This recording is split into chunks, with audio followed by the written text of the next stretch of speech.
I recorded Bigfoot, and I think I know where he hides, somewhere deep in the Appalachian mountains. But first, let me know how I came to believe this.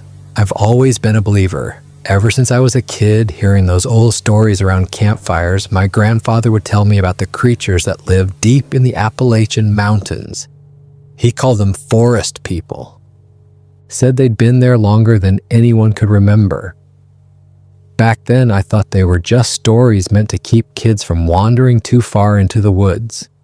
But as I got older, I started reading reports online, studying grainy photos that most people dismissed as hoaxes, following sighting patterns, learning everything I could about these creatures.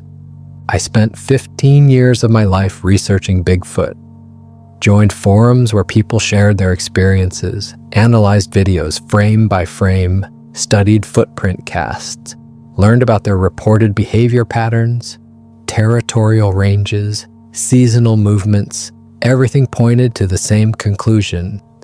These creatures were real. They existed in remote wilderness areas across North America, and they'd managed to stay hidden because they were intelligent enough to avoid human contact. I always thought encountering one would be the greatest moment of my life, proof that I was right all along, that I wasn't crazy for believing in something most people considered a joke. I imagined it would be like seeing a mountain gorilla in the wild, a peaceful giant going about its business, maybe curious about humans, but ultimately harmless. 3 days ago, everything changed. A trail camera photo appeared online that showed exactly what I've been searching for my whole life. A massive face peering through snow-covered pine branches in the Appalachian mountains. The image was crystal clear. Not one of those blurry, out-of-focus shots that could be anything. This showed detail, individual hairs, facial features, eyes that looked almost human but not quite. The photographer had caught it at night using an infrared camera. The creature had been less than 10 feet from the camera, staring directly into the lens like it knew it was being photographed. I knew immediately this was real. This was my chance. After 15 years of research and study, here was proof that they existed. And the location was less than 70 miles from where I lived. I could be there in 2 hours, could see for myself what I'd been dreaming about my entire adult life. So I went searching with my buddy, an experienced outdoorsman who knows these mountains better than anyone. He spent 30 years working as a logger in this region, knows every ridge and hollow, every creek and cave system. If anyone could guide me to where these creatures lived, it was him. I thought I'd finally get to see one up close, maybe get some photos of my own, document their behavior, prove to the world what I always believed was true. But I never imagined that Bigfoot wasn't hiding from humans out of fear. They were hiding because they didn't want us to find what they do in those caves. I discovered their feeding grounds, places where they'd been hunting and killing for generations. I watched them hunt as a coordinated pack, saw their intelligence and strategy, lost people I knew, watched my best friend die right in front of me. And I barely escaped with my life by pure luck and desperation. Everything I thought I knew about Bigfoot was wrong. They're not gentle giants. They're not shy forest creatures avoiding human contact. They're apex predators, territorial hunters who've perfected their craft over thousands of years. And humans who wander too deep into their hunting grounds don't come back. I found Bigfoot all right, and I wish to God I never had. The trail camera photo spread across social media within hours of being posted. I first saw it around midnight on a Bigfoot research forum I'd been part of for over a decade. Someone had shared it with a simple title: Trail Camera Captures Clear Bigfoot Image in Eastern Tennessee. My heart started racing the moment I clicked on it. The image showed everything I'd been looking for. Some hunter had mounted a trail camera on his property in the remote Appalachian backcountry, the kind of property that backed up against thousands of acres of national forest. No roads, no development, just pure wilderness. The creature's head filled most of the frame. It had been caught at night by the infrared camera, probably triggered by its movement through the detection zone. You could see incredible detail in the shot. The texture of its hair, the bone structure of its face, eyes that reflected the camera's light with an unsettling intelligence. This wasn't a bear standing on its hind legs. Bears have completely different facial structures. This wasn't a person in a costume. The proportions were all wrong for a human. The head was too large, the shoulders too broad, the neck too thick. This was something else entirely. I'd been following Bigfoot reports for 15 years, subscribed to every forum and newsletter, checked sighting databases daily, analyzed footage frame by frame, downloaded and studied hundreds of photos. But this was different from all the blurry shots and questionable evidence I'd seen before. This image was sharp, professional quality, taken by a modern trail camera with good resolution. And it had been taken just 70 miles from where I lived in western North Carolina. By morning, the photo had been shared across dozens of websites and social media platforms. Tens of thousands of views, thousands of comments. Most people were dismissing it as fake or photoshopped. But I could tell it was real. I'd studied enough faked photos to recognize the telltale signs of digital manipulation. This had none of them. The lighting was consistent. The shadows matched the infrared flash pattern. The proportions were anatomically plausible for a large primate. Within 48 hours, dozens of people descended on the area. I drove up on the second day and was amazed by the number of vehicles at various trailheads.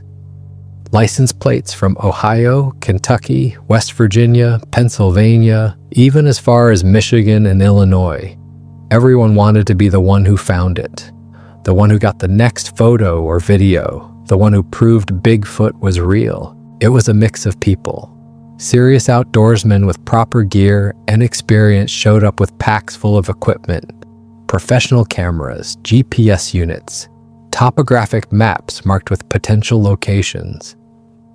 But there were also amateur enthusiasts showing up completely unprepared.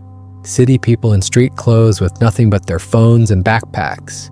No camping gear, no proper footwear, no understanding of how dangerous these mountains could be. My buddy agreed to come with me after I called him that first night. He spent 30 years working these mountains as a logger, cut timber in areas so remote you needed a helicopter just to get equipment in and out. He knows every ridge and hollow within 100 miles, every creek and rock formation, every cave system and cliff face. If anyone could guide me to where these creatures might be living, it was him. He's seen strange things out there over the years, heard sounds at night that don't match any known animal, found tracks he couldn't explain, once saw something moving through the trees that was too big to be a bear, and walked on two legs like a man, so he knows there's something in these woods, something that's managed to stay hidden despite millions of acres being logged and developed over the centuries. But he respects the fact that whatever it is has stayed hidden for good reasons. We spent an entire day preparing. I packed 3 days worth of supplies, camping equipment including a good 4-season tent and cold weather sleeping bags, 2 hunting rifles with plenty of ammunition, multiple flashlights and headlamps with backup batteries, a comprehensive first aid kit, enough food and water to stay comfortable even if we got stuck out there longer than planned, emergency radio, GPS unit, paper maps as backup, everything we might need for an extended wilderness expedition. I was excited, more energized than I'd been in years. This is what I'd been waiting for my whole adult life. A real chance to see one of these creatures in person, to document their behavior, to prove that 15 years of research and belief hadn't been wasted, to show everyone who'd called me crazy that I was right all along.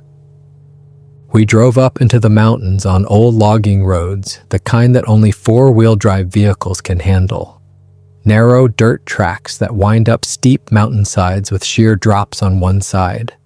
roads that get washed out regularly and are barely maintained. The kind of roads that make you grateful for modern vehicle engineering. When we reached the trailhead closest to where the photo had been taken, there were already a dozen other vehicles parked there. Groups of people were heading into the woods. Some looked prepared and professional. Others looked like they were heading to the mall. Backpacks and cameras, maps and GPS units. Everyone talking excitedly about the photo, about where they planned to search, about what equipment they brought. The whole scene felt like the start of some kind of gold rush. My buddy looked at the crowd and shook his head. He said this many searchers might drive the Bigfoot deeper into hiding, make them more cautious, more defensive. Animals that feel threatened by too much human activity either flee the area or become aggressive. Neither option was good for us. He suggested we wait a few days until the crowds thinned out. Let all these weekend warriors get tired and go home. Then we could search properly in relative peace and quiet. But I didn't want to wait. I'd waited 15 years already. This was my chance. My opportunity to finally see what I'd been studying and believing in my entire adult life. So I convinced him we should go now. We'd head in a different direction from the main crowds, find our own area to search, work systematically and professionally while everyone else stumbled around making noise and scaring everything away. I should have listened to his warning, should have waited, should have turned around and gone home. But I didn't. And that decision would cost people their lives. The morning was crisp and clear. Late October in the mountains means the leaves are turning brilliant shades of red and gold. The air had that sharp bite that tells you winter isn't far off. We started hiking toward the general area where the trail camera had been located, following a ridge line that offered good visibility. We passed several other groups heading in the same direction. Some looked like they knew what they were doing. Proper boots, camouflage clothing, serious tracking equipment. Others looked like they just walked off a college campus. One guy was wearing sneakers and carrying nothing but a backpack with some granola bars and bottled water. My buddy kept commenting on how dangerous the situation was getting. Too many people, too spread out, too excited, nobody coordinating with each other. Hunting season was about to start, and all these people wandering through the woods without proper visibility clothing was asking for trouble. But I was barely listening. I was scanning everything around us, looking for signs I'd read about in countless reports, tracks, tree breaks, hair samples, anything. We established our base camp about 2 miles in, near a creek with good water flow. The spot gave us access to several ridge systems and valleys, perfect for systematic searching.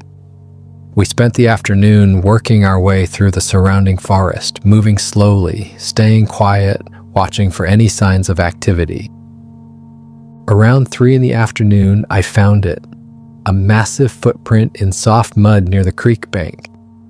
My hands were shaking as I pulled out my phone to take photos. The print was easily 18 inches long with distinct toe impressions, deep enough that whatever made it had to weigh at least 500 or 600 pounds. I'd studied plaster casts of prints before, seen photos, but holding my hand next to a real track was something else entirely. My buddy crouched down next to it, examining the depth and weight distribution. He said the print was fresh, maybe just a few hours old. The edges were still crisp, not broken down by wind or rain.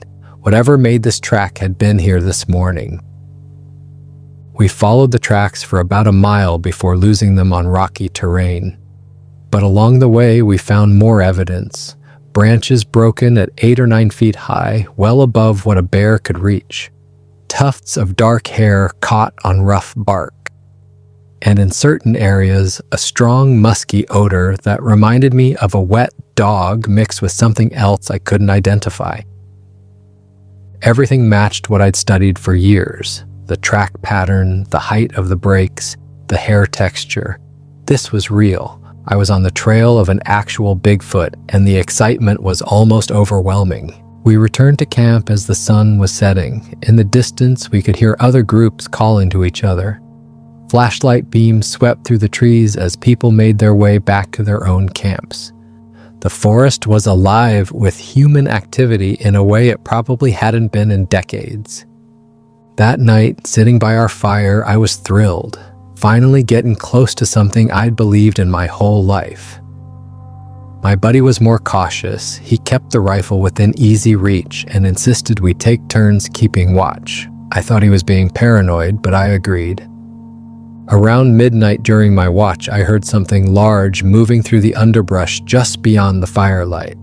Heavy footfalls, branches snapping, something was circling our camp. I wanted to grab a flashlight and investigate, but my buddy woke up and told me to stay put. He said if it wanted to approach, it would. If it wanted to leave, we should let it. The sounds eventually faded into the distance, but I barely slept the rest of the night. When I woke up at dawn, the first thing I noticed was our cooler had been moved. Not knocked over, just shifted about 3 feet from where we'd left it. The lid was open, and pressed into the condensation on the outside were handprints. Massive handprints with 4 distinct fingers and an opposable thumb. Each finger was thick as a sausage. I was excited. We'd been that close. Just feet away from a real Bigfoot while we slept. Whatever it was had come right into our camp, opened our cooler to investigate the contents, then left without waking us up or causing any damage. My buddy was less thrilled. He said whatever did this was bold. Comfortable approaching humans. That usually meant either extreme curiosity or lack of fear. Neither one was necessarily good news. He insisted we hang our food in trees from now on, like you would in bear country. Keep strong scents away from camp. Mid-morning, we encountered a group of 5 other searchers heading uphill. They were excited, talking loud, full of confidence. The leader said they'd found a clear trail leading toward a system of caves about 3 miles northeast. He'd come all the way from Ohio for this, and he was determined to get proof. I knew about those caves from my research. They'd been mentioned in historical accounts going back over 100 years. Perfect habitat for something large that needed shelter. Deep passages, multiple chambers, protection from weather. If Bigfoot were using this area, the caves would be the logical place for them to nest or hide. I wanted to join them. This could be the discovery of a lifetime. But my buddy stepped in and warned them about the caves. He said the system was dangerous. Deep passages that branch in multiple directions. Easy to get lost. Some areas are unstable, prone to rockfalls. And more importantly, if these creatures are using the caves as shelter, going in there means cornering them. There's no easy escape. Narrow passages, only one way in and out of most chambers. The group dismissed his concerns. They had proper lights, communications equipment, experience with cave exploration. They were planning to search the caves the next day and wanted us to join them. The leader said we'd found good evidence, but if we really wanted proof, we needed to find where they lived. My buddy firmly declined. He pulled me aside and reminded me that just because these creatures exist doesn't mean they're safe. He asked what happens when they don't want to be found. What happens when you corner something that big and strong in a confined space? I reluctantly agreed to stay out of the caves for now. The group continued on their way, confident and loud, their voices echoing through the forest long after they disappeared from view. We spent the rest of the day searching a different area, found more tracks, more signs of recent activity. Around midday, we discovered a tree that had been stripped of bark in long vertical gouges. The marks looked like claw marks, but on a scale I'd never seen before. Whatever did this had incredible strength and sharp claws or nails. Then we found the deer carcass. It was partially buried under a pile of leaves and branches. The deer had been killed recently. Its throat was crushed, not torn like a predator would do. The whole animal had been dragged a considerable distance. You could see the trail through the underbrush where something had pulled it along the ground. The kill was fresh, the meat was still soft, flies were just starting to gather. Whatever did this was nearby and active. My excitement started mixing with something else. Unease. The violence of the kill was extreme. Not just survival hunting, this showed power, dominance. My buddy suggested we consider heading back to town. The situation felt wrong, too many people in the woods, too much activity, and now clear evidence that something large and powerful was actively hunting in this area. But I convinced him to stay one more night. We were so close, we'd found so much evidence. Just one more day might give us the sighting we were looking for. That decision would haunt me for the rest of my life. We returned to camp in late afternoon. I spent the early evening reviewing my photos, organizing the evidence we'd collected. My hands were still shaking with excitement every time I looked at those footprints, those handprints on the cooler. This was real. Everything I'd believed for years was being proven right in front of my eyes. Around 9 in the evening, we heard distant voices shouting. They were coming from the northeast, the direction of the caves. At first, it just sounded like people calling to each other. Maybe the group had split up and was trying to regroup in the dark. Then the screaming started. Not animal sounds, human terror, multiple voices, men shouting in panic and pain. The sounds echoed off the mountains, making it impossible to judge exact distance. But there was no mistaking what we were hearing. Something very bad was happening up there. My excitement evaporated instantly. Something was very wrong. My buddy immediately grabbed his rifle and started breaking camp. He said whatever happened, we needed to be ready to move. Pack everything. Be prepared to leave at first light or sooner if necessary. I wanted to help. Those were people up there, people we'd talked to just hours ago. But my buddy pointed out we were 2 people with hunting rifles. If something attacked a group of 5, what could we do? We'd just be adding ourselves to the body count, I argued. Isn't this what I've been preparing for? Understanding these creatures, learning about their behavior? But my buddy just looked at me and said, understanding something and surviving it are 2 different things. The screaming continued for several minutes, then it stopped abruptly. The silence that followed was worse than the screaming. It was total, complete. Even the normal forest sounds had disappeared. No owls, no rustling leaves, just dead silence pressing in from all directions. Then we heard something large moving through the forest between our camp and the caves. Not just one thing, multiple heavy footfalls, branches snapping like gunshots. Guttural sounds that didn't match any animal I'd ever heard. These weren't the curious, shy sounds I expected from Bigfoot. These were predatory, coordinated, organized. My buddy doused our fire without a word. We sat in complete darkness with our rifles ready. The sounds passed by our camp about 200 yards away, continuing downhill. Something about the movement pattern was purposeful, like they were patrolling, herding, making sure nothing escaped a certain area. Neither of us slept that night. We took turns on watch, but I don't think my buddy ever actually closed his eyes. Every sound was amplified by fear and adrenaline. A falling branch sounded like a gunshot. An owl's call made us jump. And underneath it all was the growing realization that my lifelong belief in Bigfoot had never included the possibility that they might be dangerous. As dawn approached, we heard more screams from the direction of the caves, weaker this time. Someone calling for help. The voice was hoarse, desperate, barely carrying across the distance. Someone had survived the night, and they needed help. First light revealed our camp was surrounded by tracks, multiple sets of them. Massive prints pressed deep into the earth, circling our position during the night. Some were so deep they looked like they'd been made by something weighing 600 or 700 pounds. The creatures had been right there, just beyond the edge of our firelight, watching us. I studied the tracks carefully. These were exactly what I've been looking for my whole life. But the context changed everything. These weren't the tracks of shy forest creatures avoiding contact. These were the tracks of something that had surrounded us deliberately, assessed us, made a decision. My buddy insisted we leave immediately. Head back to the vehicles, call for help. Get professional search and rescue teams up here. But then we heard it again, those weak cries for help coming from the direction of the caves. Someone from the group had survived, was still alive up there.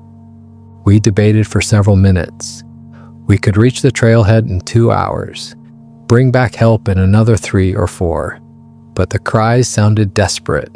Whoever it was might not have 5 or 6 hours, might not even have 1 hour. I felt responsible. I'd encouraged this search, shared information about the area, convinced my buddy to stay when he wanted to leave.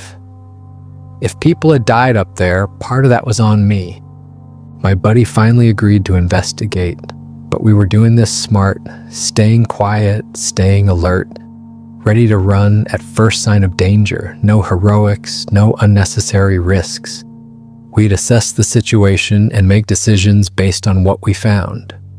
As we prepared to leave, I realized this was nothing like I'd imagined. I'd thought finding Bigfoot would mean observation, documentation, scientific proof. I never considered they might be territorial, aggressive, deadly. Everything I'd read had painted them as gentle giants, shy creatures avoiding human contact. But the evidence around me told a different story. We cached most of our gear at camp, took only rifles, first aid kit, and water, traveled light and fast. We moved slowly uphill toward the caves, following the sounds. The forest was eerily quiet, no birds singing, no squirrels chattering, just wind moving through the bare branches. About a mile from the caves, we found the group's abandoned backpacks scattered along the trail, gear torn open, supplies scattered everywhere. There was blood on the ground, dark stains soaked into the dirt and leaves. One pack had deep claw marks through the fabric and frame. The metal support bars were bent and twisted like they'd been grabbed by something incredibly strong. My hands were shaking as I examined the scene. This wasn't evidence anymore. This was real violence, real danger, real people who'd been hurt or killed. My buddy stopped suddenly, pointed into the trees about 100 yards away. I followed his gaze and saw movement. A massive figure stepped partially into view behind a thick hemlock tree, easily 8 feet tall, covered in dark hair, and it was watching us with unsettling intelligence. This was what I'd been searching for my whole life, a real Bigfoot, right there in front of me. But there was nothing magical about the moment, nothing exciting or wondrous. The creature's eyes were calculating, aware. This wasn't a shy forest animal. This was something that understood exactly what we were and what we represented. It didn't charge, didn't vocalize, just watched us like it was assessing a threat, deciding what to do with us. My buddy slowly raised his rifle, not aiming directly, but making it clear he was armed. Ready. The figure retreated deeper into the forest, but we could still sense it out there, tracking our movement, following us. I whispered that we needed to leave right now, but the cries for help continued from ahead.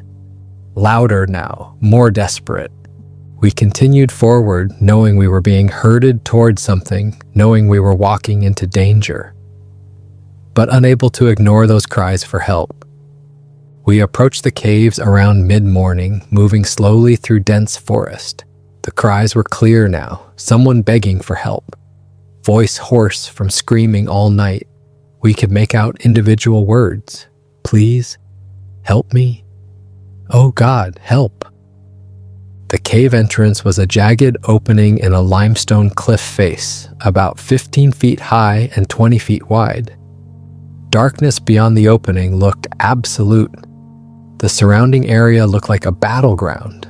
Disturbed earth, blood smeared on rocks, spent flashlights and equipment scattered everywhere, pieces of clothing, a broken phone, all the things people would drop while running for their lives. My buddy signaled to stay low. We moved quietly to a rocky outcropping about 50 yards from the entrance. From our hidden position, we had a clear view of the cave mouth, and what we saw destroyed any romantic notion I'd ever had about these creatures.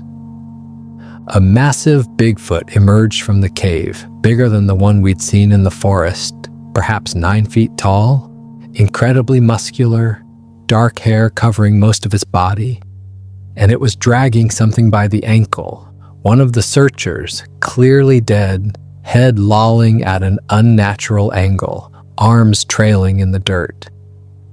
The creature moved with purpose, not hurried, not concerned, just methodical. It dragged the body deep into the cave like it was storing food for later. I felt sick. This wasn't some gentle forest giant hiding from civilization. This was a predator, an apex predator that had turned these caves into its hunting grounds. We watched in paralyzed horror as the Bigfoot disappeared into darkness. Then my buddy grabbed my arm, pointed to the left of the cave entrance. There was movement there, the source of the cries for help. One of the searchers had crawled about 30 feet from the cave entrance, the leader from Ohio, the confident guy who dismissed all warnings. His leg was shattered, bent at an angle that made me want to vomit. He was leaving a trail of blood as he dragged himself across the rocky ground, moving inches at a time, crying out weakly for help, trying to reach the forest before the Bigfoot came back. I wanted to rush out immediately, but my buddy held me back. Before we could move, another Bigfoot appeared, this one slightly smaller, maybe 7 feet tall but equally massive. It emerged from the cave entrance carrying equipment and clothes, looting the dead, taking whatever interested it. The injured man saw it, started screaming, trying to crawl faster, but his shattered leg made every movement agony. The creature turned toward him, took a step in his direction, then paused. It looked directly at the rocks where we were hiding. The realization hit me like ice water. It knew we were there, had known the whole time. It was waiting to see what we would do, testing us, watching to see if we'd reveal ourselves or stay hidden. My buddy made the decision, fired a shot into the air. The sound echoed like a cannon blast off the stone cliff face. Both Bigfoot creatures turned toward the sound, but they didn't flee in panic like frightened animals. They stood their ground, assessed the threat. These weren't creatures afraid of humans. These were creatures deciding whether we were worth killing. My buddy fired again, deliberately shooting to the left of the creatures, trying to drive them back. The larger one moved toward us several steps, then stopped. It wasn't afraid of the gunfire. It was considering its options, weighing risk versus reward. Finally, both creatures retreated into the darkness of the cave, but I could see eyes reflecting in the cave mouth, multiple pairs, watching, waiting. This wasn't two Bigfoot. This was a group, a family, maybe a whole clan using these caves as their territory. My buddy signaled, "Run to the injured man, grab him, get out. He'd cover us, keep the creatures back with rifle fire if they emerged." I sprinted from cover across 50 yards of open ground. Every second felt like an hour, expecting at any moment to hear that roar, to feel massive hands grabbing me from behind. But I reached the injured man without incident. He was barely conscious, leg destroyed, multiple deep cuts on his arms and torso. When he saw me, he grabbed my jacket, whispered through broken teeth, "They're smart, they hunt together, we never had a chance."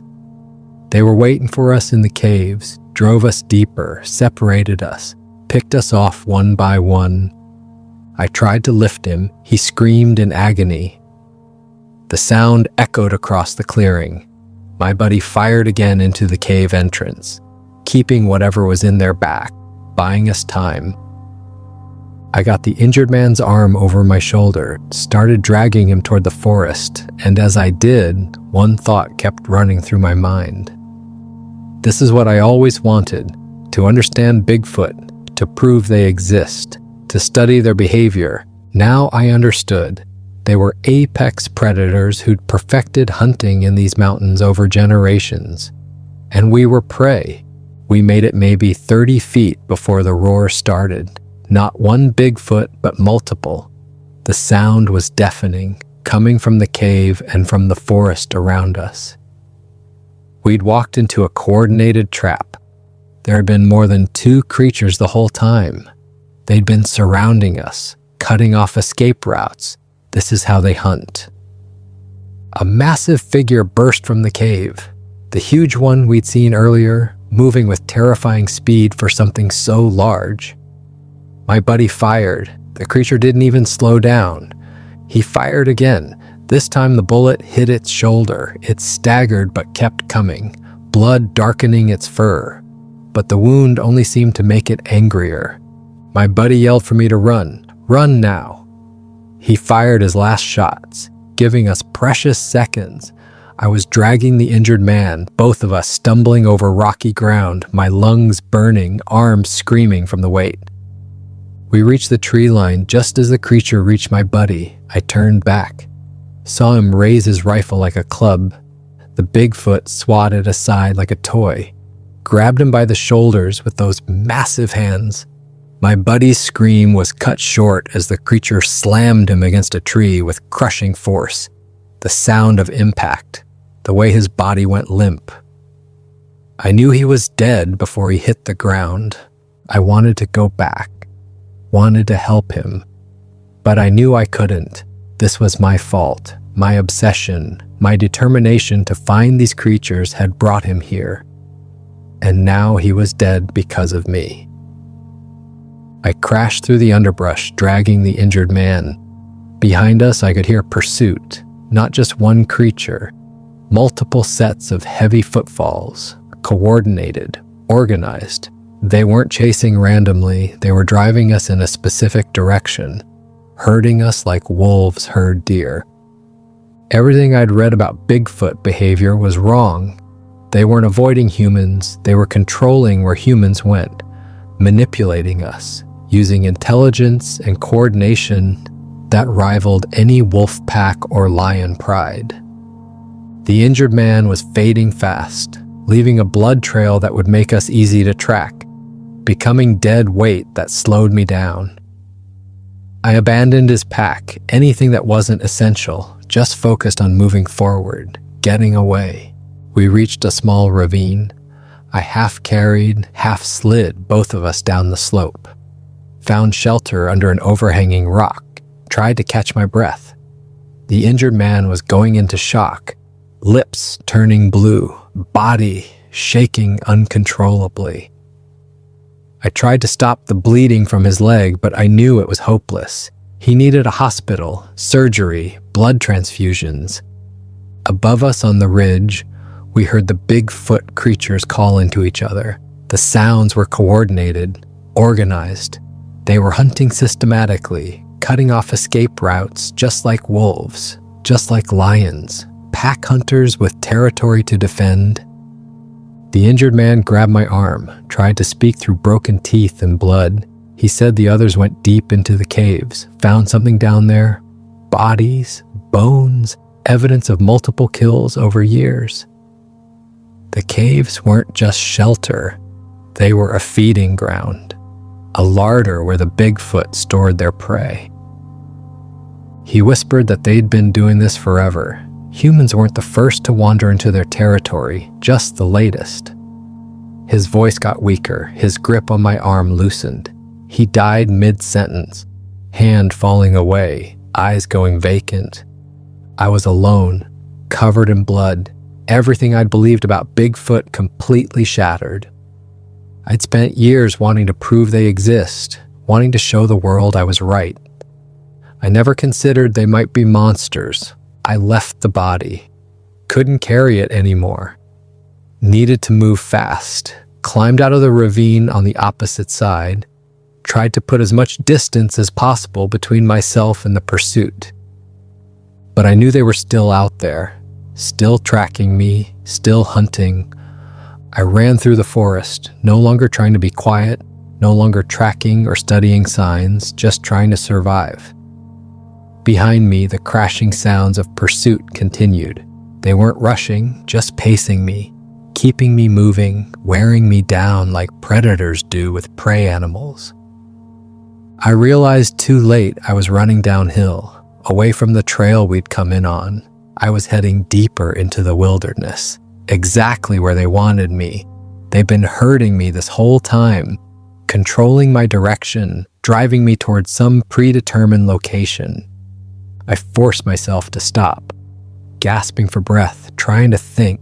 All my research, all my preparation, all those years studying these creatures, worthless. I'd studied them like they were peaceful giants, not territorial predators with hunting strategies refined over thousands of years. I needed to change direction, get back toward the logging roads and vehicles. I angled left, pushed through thick underbrush. Briars tore at my clothes and skin. But I didn't care.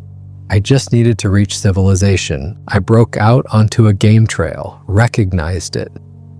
We'd used this trail yesterday. It looped back toward our camp. If I could reach camp, grab our cached gear, I might make it to the trailhead, might make it out alive. I started running again, legs burning, lungs screaming. Every breath felt like inhaling fire. But I pushed forward. The pursuit sounds had stopped. No more crashing behind me. No more calls echoing through the trees. The silence was worse than the noise. I knew they were still out there, moving quietly now, cutting me off, getting ahead of me. I reached our campsite. It had been destroyed, tent shredded, gear scattered everywhere, food torn apart and consumed. Everything we'd left behind was ruined. But my truck keys had been in the tent. I frantically searched through the wreckage, threw aside torn fabric and broken poles, finally found them under the shredded canvas, covered in mud but intact. Something moved in the trees 50 yards away, a massive shadow between the trunks, then another to my right. They'd surrounded the camp. I realized they must have destroyed it earlier, then let me run myself exhausted trying to reach it. They weren't just strong and organized, they were intelligent enough to plan multiple steps ahead. I didn't think, just ran, straight downhill toward where we'd parked. Behind me, the forest erupted with roars and pursuit. 3 of them, maybe 4, no longer trying to be quiet or tactical, just hunting now, running me down. I crashed through the forest. Branches whipped my face, tripped over roots, fell hard, got up, kept running. My body was failing, but adrenaline kept me moving. I could hear them behind me, getting closer, heavy footfalls shaking the ground. I saw daylight ahead. The logging road burst out of the trees. Our truck was 100 yards away. Other vehicles were still there.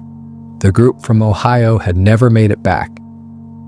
I sprinted for my truck, fumbling with keys, hands shaking so badly I almost dropped them, got the door open, jumped in, slammed it shut. A massive impact rocked the truck. Something hit the driver's side. The whole vehicle tilted. I could see a handprint on my window, massive fingers, each one thick as my wrist. I started the engine, threw it in reverse, saw a Bigfoot in the rearview mirror standing in the road behind me. It didn't move, just watched me. Slammed the gas. The truck lurched backward. The creature stepped aside at the last moment. Let me pass. I whipped the truck around, accelerated down the logging road. In the mirror, I saw 3 of them standing in the road, watching me leave.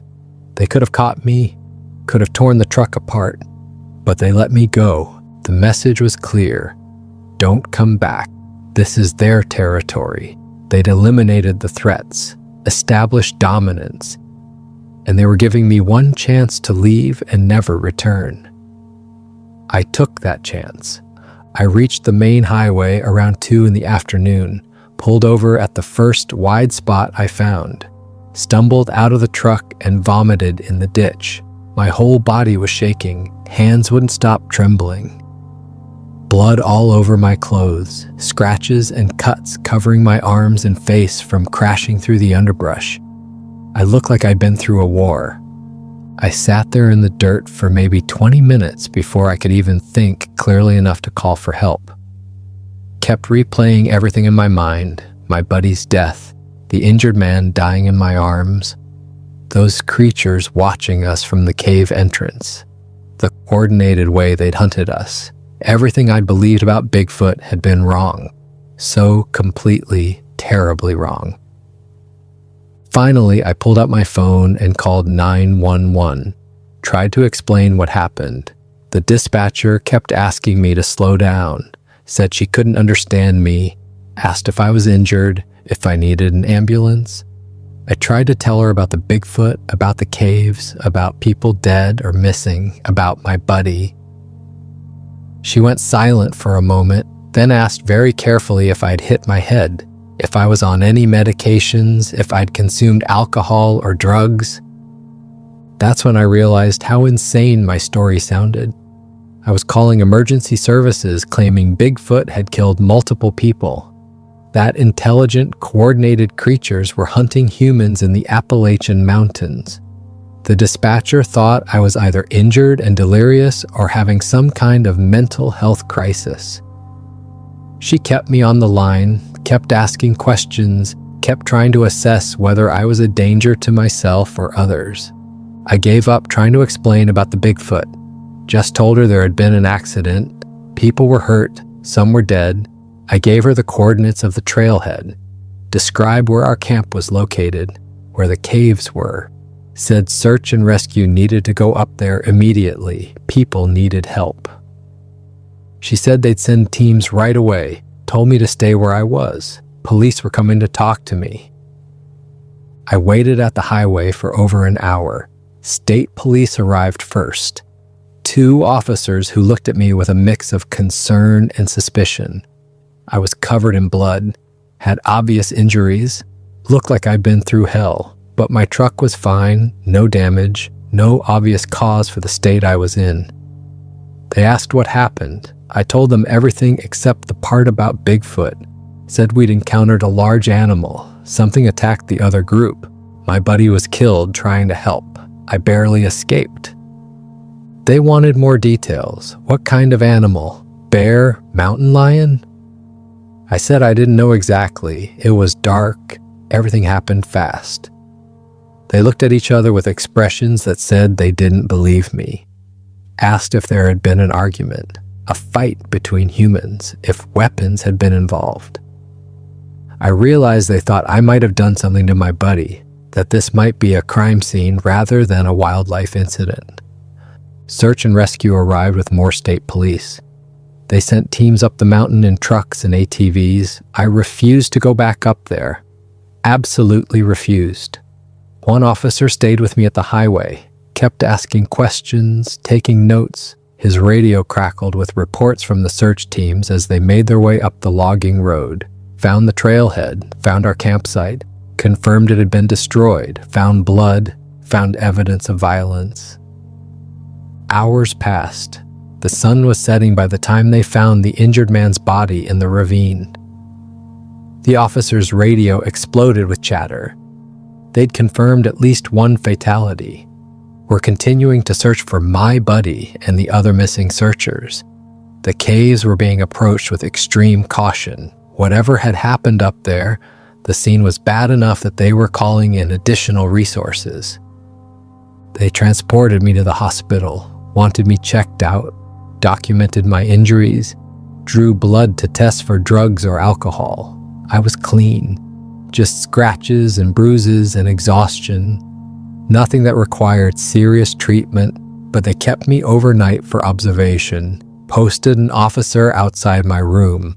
I wasn't sure if he was there for my protection or to make sure I didn't run. The next morning, detectives came to interview me.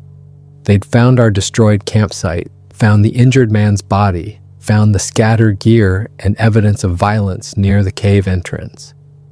Found the other vehicles abandoned at the trailhead, but no sign of my buddy, no sign of the other 4 searchers from Ohio. They asked me to walk through everything again, every detail, every moment, what I saw, what I heard, what happened. I told them the truth up to a point. We'd gone searching for Bigfoot, found tracks, heard screams in the night, went to investigate, found people hurt or dead. Something attacked us. My buddy was killed. I ran.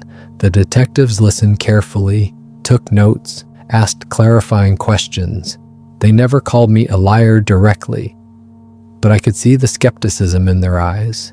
This story had more holes than a screen door. Days passed. The search continued but found no additional bodies.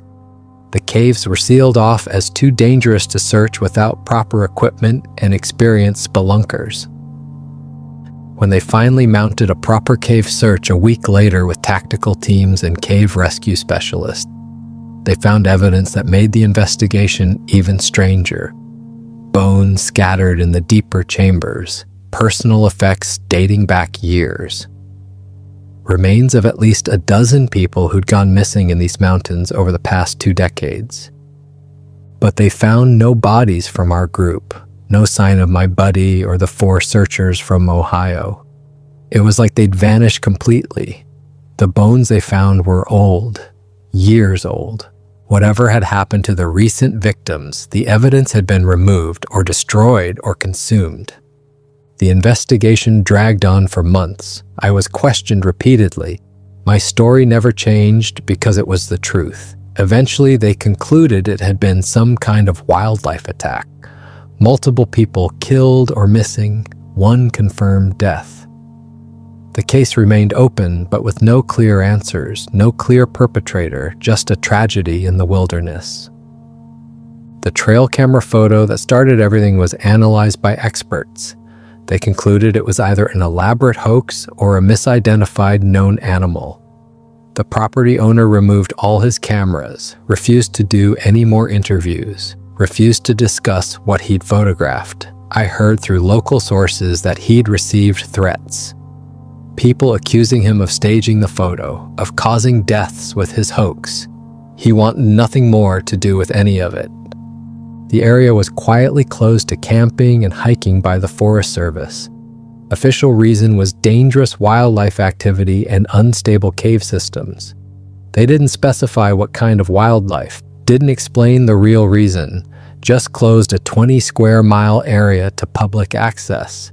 Posted signs, increased ranger patrols, made it clear that violators would be prosecuted. I moved away 6 months later. Couldn't stand being near those mountains anymore. Couldn't drive past the entrance to that logging road without having panic attacks. Couldn't sleep without nightmares. I'd wake up screaming, seeing those eyes watching from the cave entrance, hearing my buddy's final scream, feeling the weight of the injured man as he died in my arms. I tried therapy, tried medication for PTSD, nothing really helped. How do you explain to a therapist that you witnessed intelligent, coordinated Bigfoot creatures hunting and killing humans? They'd think you were delusional, experiencing some kind of psychotic break. So I lied, said it was a bear attack, that I watched people die and barely escaped. That was traumatic enough that the therapist didn't question further. I was a believer my whole life. Spent 15 years studying Bigfoot reports, following sightings, researching their behavior patterns, reading every account I could find, analyzing photos and videos, building a database of information. I thought I understood these creatures, thought they were gentle giants hiding from civilization, misunderstood beings that just wanted to be left alone, forest people who avoided humans because they wanted peace. I never imagined they were apex predators, territorial hunters who'd been killing humans for generations, creatures intelligent enough to use tools and coordinate attacks, strong enough to kill grown men with their bare hands, strategic enough to herd prey into kill zones, patient enough to wait and watch and plan. I don't talk about it anymore except anonymously online. Post my story on forums where people share Bigfoot encounters. Some believe me. Most think I'm making it up for attention. I know no one will really believe me. I barely believe it myself sometimes, lying awake at 3 a.m. wondering if it really happened. If I really saw what I think I saw, if my buddy really died the way I remember.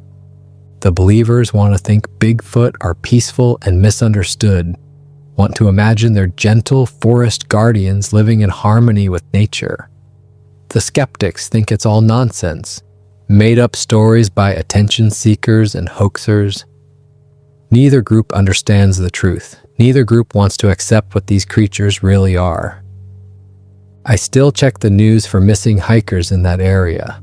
There are always a few each year, people who wander too deep into the wilderness and never come back. Official explanations talk about getting lost, exposure to elements, attacks by known wildlife like bears or mountain lions. But I wonder how many of them end up in those caves. How many bodies are added to that collection of bones deep in the earth? How many true believers went looking for proof and found it the hard way? Sometimes I think about contacting the families, telling them what really happened to their loved ones. But what would I say? Your son or daughter or husband went looking for Bigfoot and got killed by territorial predators defending their hunting grounds? They'd think I was insane. It wouldn't bring closure, would just add confusion and pain to their grief. I was right all along. Bigfoot are real. They exist in those Appalachian mountains and probably in other remote wilderness areas across North America. Living in caves and hidden valleys, hunting in coordinated family groups, using intelligence and strategy that rivals wolves or lions. They've stayed hidden for centuries not because they're shy or afraid, but because they're smart enough to eliminate threats before word gets out. The really terrifying part? They let me go. Those creatures at the logging road could have killed me easily, could have torn my truck apart. But they chose to let me escape, chose to send a message instead. Stay away, don't come back, this is our territory, we'll defend it. And they were confident enough in their dominance that they didn't worry about one survivor telling stories. Because who would believe me? Who would believe that intelligent creatures have been hunting humans in remote wilderness areas for generations? The story sounds absurd, impossible, like something from a horror movie, and that's exactly why they've stayed hidden so long. The truth is too fantastic for anyone to accept. I just wish I'd been wrong about wanting to find them. Wish I'd never seen that trail camera photo, never convinced my buddy to come with me, never gone searching in those mountains. He'd still be alive. Those people from Ohio would still be alive. And I wouldn't wake up every night with the sounds of screams echoing in my memory. Some creatures stay hidden not because they're afraid of us, but because they don't want us to know what they're capable of. The Bigfoot in those Appalachian mountains aren't shy forest dwellers. They're not gentle giants or misunderstood nature spirits. They're territorial predators who've learned that humans make easy prey when they wander too deep into protected hunting grounds. And they're very, very good at it. I found Bigfoot, and I wish to God I never had. For more interesting stories, check this out.